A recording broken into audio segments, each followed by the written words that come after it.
Want to say good morning, welcome in. We're excited to have Tom Luganbill with us, national college football analyst with ESPN.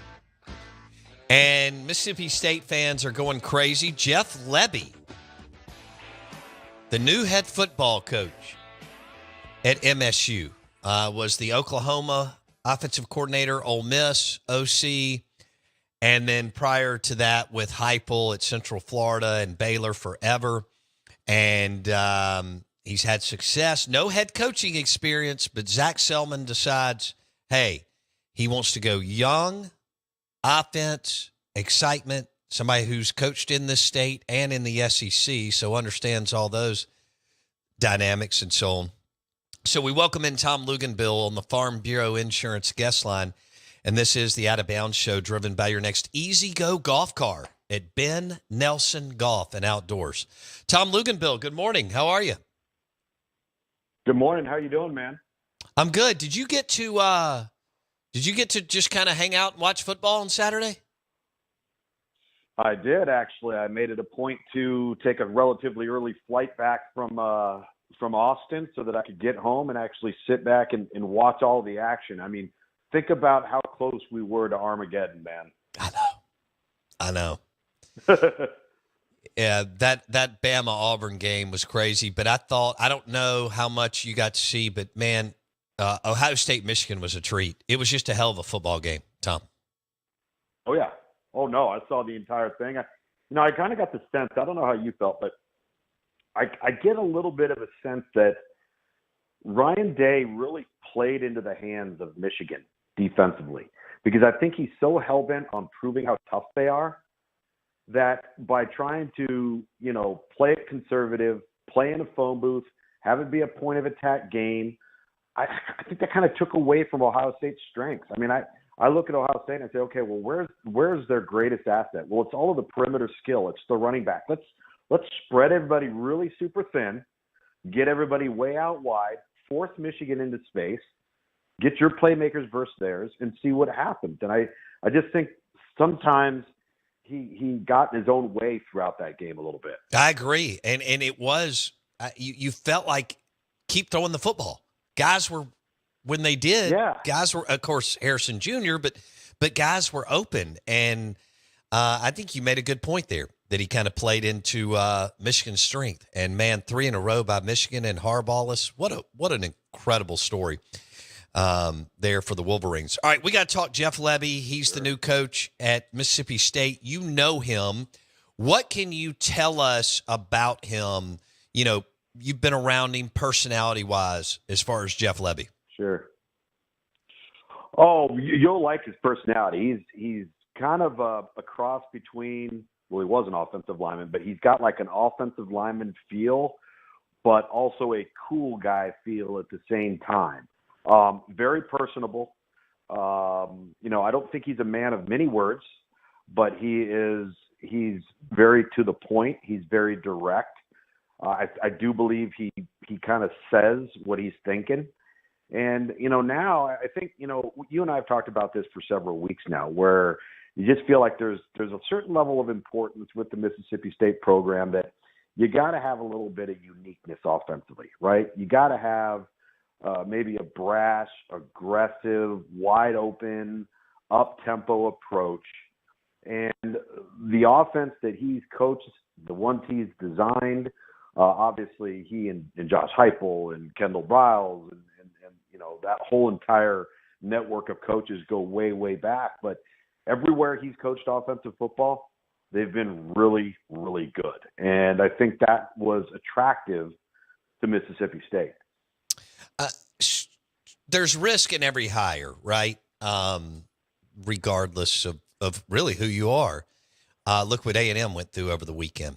And so Zach Selman, who's 37 years old, you know all about his family. He's grown up in this. He decides to bypass head coaching experience for what you just described.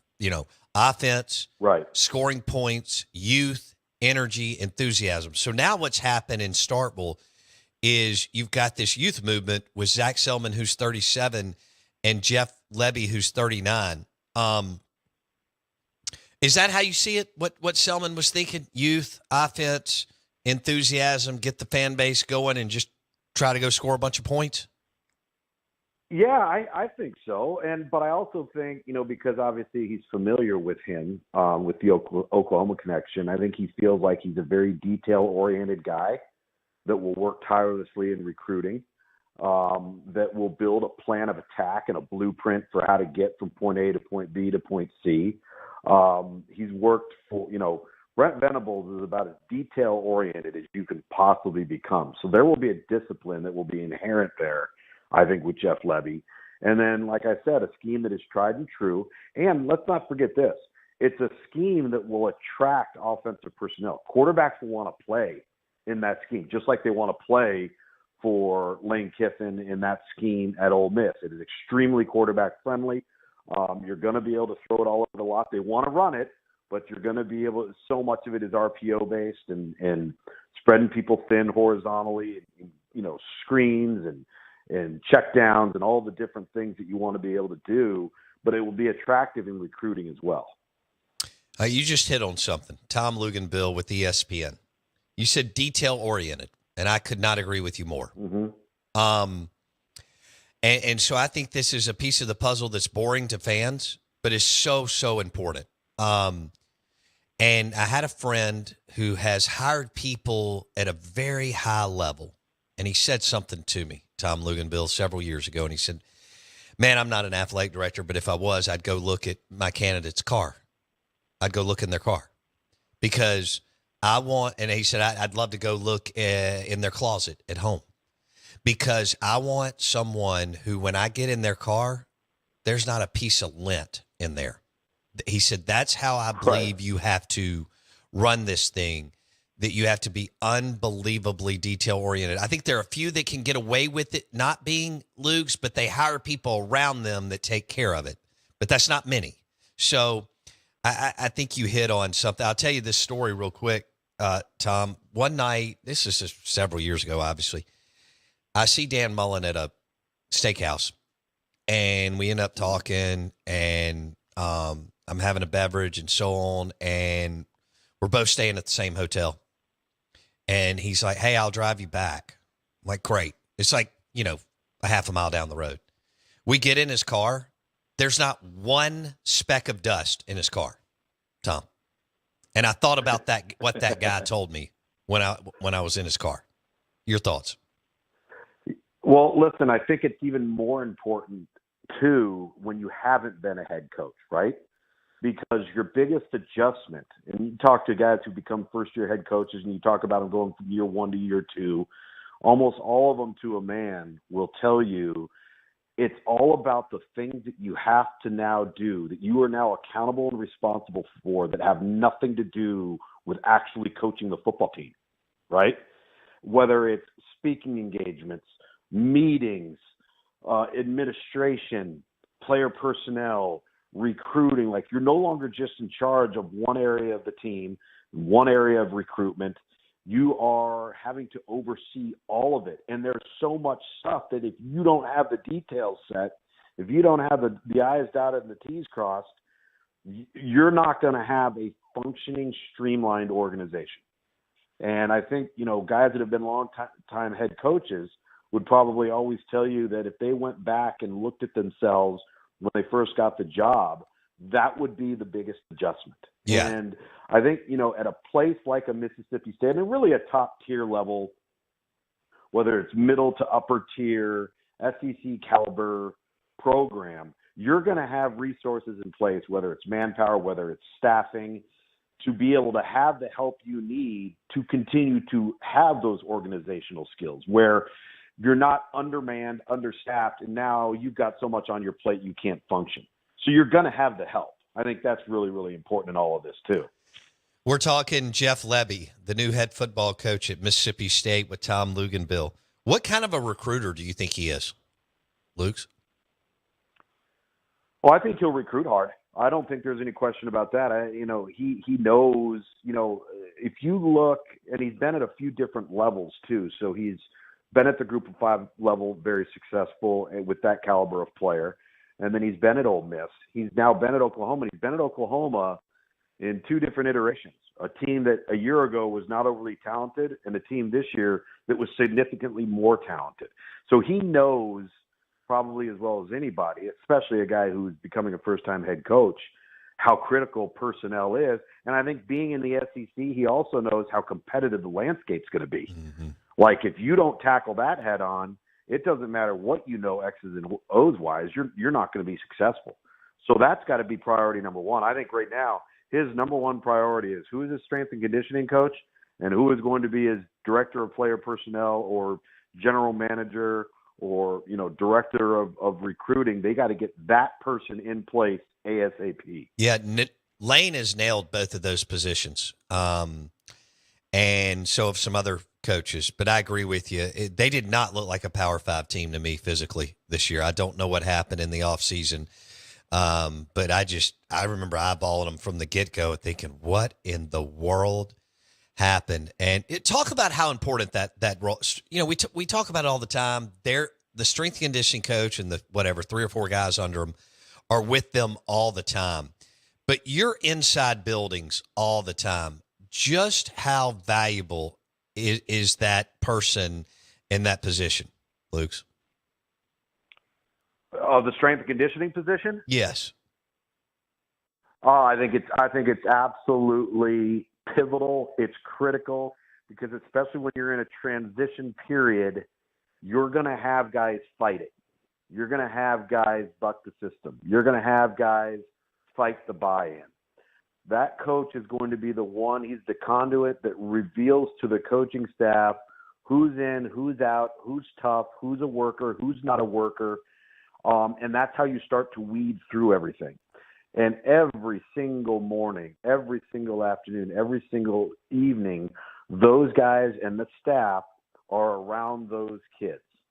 And they are the ones that are going to reveal to the coaching staff more so than anybody else. And the athletic training staff can be involved in this as well. Because you got to figure out real quickly, what is the core foundation? What is the group and core foundation of guys that you could build the turnaround around? And I'm going to use Steve Sarkisian as an example here with Texas. I just had Texas in Texas Tech. It was senior night, Friday night in Austin. And there are a handful of guys that he inherited that have been like the core foundation of the ones that bought in from the previous regime and have been literally a pivotal person or persons that have helped Texas get to where they are right now. Stacey Jade Barron, the one defensive lineman, Tavondre Sweat. When they first got Tavondre Sweat, he was a big, talented guy, but he fought it every step of the way. And then he finally bought in. You get some of those guys that you didn't recruit, that you inherited, and you take those first couple of off seasons and you start to make it hard, you're going to find out real quickly who the guys are you can count on. And that's why those people are so important. Tom Luganbill with ESPN talking Jeff Lebby, the new head football coach at Mississippi State. Pairing a defensive coordinator with how many snaps he likes to play.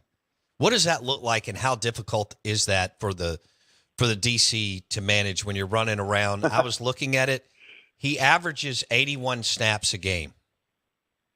Oh yeah. Well, if you're a head coach, it doesn't matter. The coordinator's gonna have to deal with what he's got to deal with.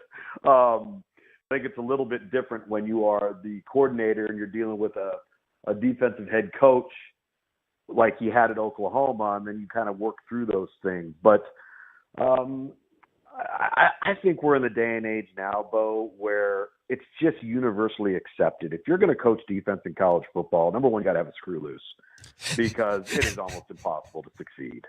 I mean, the strain that is put on you, even if you're not going fast because of the space and the RPO game and the dual threat quarterbacks, I mean, you're just constantly under assault. So I think you realize that, hey, this is the world we're living in. You hope that you can get enough people up front to create problems and disruption and affect the quarterback. And then at the end of the day, you're going to give up yards. The question is, do you give up yards and points in the red area, and can you get off the field a few times during the game? Right. Like, can you get off the field on third down. I mean, you even look at Texas, how good they are on defense. Number one rushing defense in the country, number one third down defense in the country. They're still giving up yards. They're giving up yards, but they're giving it up from the 25 to the 25. And then they won't let you score. And they get off the field on third down. And so, I think that, to me, if you're Jeff Lebby, you got to find somebody that philosophically believes in what you believe in. And I don't mean believes in what he believes in offensively. What does the head coach believe in defensively? Right. Right? Like, if that is what you've got to adjust to. So let's go through this. His first 2 years, we're talking Jeff Lebby with Tom Luganbill, national college football analyst with ESPN. He joins us on the Farm Bureau Insurance guest line. So Lebby and Durkin were together for 2 years at Ole Miss. Mm-hmm. All right. And then he's been under Brent Venables. I mean, these are good defensive minds. Sure. All right. So he's been able to see that and how it works with him. And like you said, year one was not good to either one of them at Oklahoma. But, man, if they turned it around this year, would you – Venables, isn't he a recruiting maniac, Luke's? Oh, yeah, big time. And that's probably the best thing to have happened to Jeff Lebby. I agree. Because he has seen it. And that's not to say that Lane's not a grinder in it. I'm not saying that at all. But I think the thing that has been a positive for Jeff Lebby is Brent Venables came over from a program that was recruiting at the highest of high levels, had the resources to get it done, knew exactly who they were targeting and why, were able to beat and compete with a Georgia and an Alabama and an LSU, Auburn, routinely in recruiting, right? So he's lived that. He's seen what that looks like. And now that you move back into the SEC, Jeff Lebby has coached against these teams. He knows what the personnel is and what has to happen to compete. That ain't going to be a surprise for him. Okay. Let's talk. All right, Tom Luganbill, let's go Bama, Georgia. I can't wait this week. By the way, what is your schedule for the? I am. Our group is off this weekend, which is great for me because I'm going to get to see my son actually play in the state semifinals. Good for you. On Friday night. Yeah, that rarely happens, and so he's a senior, and it's a great opportunity. And then this weekend, since we're off, my wife and I are going up to Stowe, Vermont. Going to get a little skiing in and take a little break from football after the championship games. Nice. Okay. All right, Georgia, Bama. Lines 5. I can't wait. What is the matchup that you're looking for in this game? I'm looking to see if Alabama can have success on first down so that they don't have to rely on throwing the football consistently to win the game. That's one thing. From the opposite side of the line of scrimmage, I think it really benefits Alabama that Georgia doesn't have a runner at quarterback.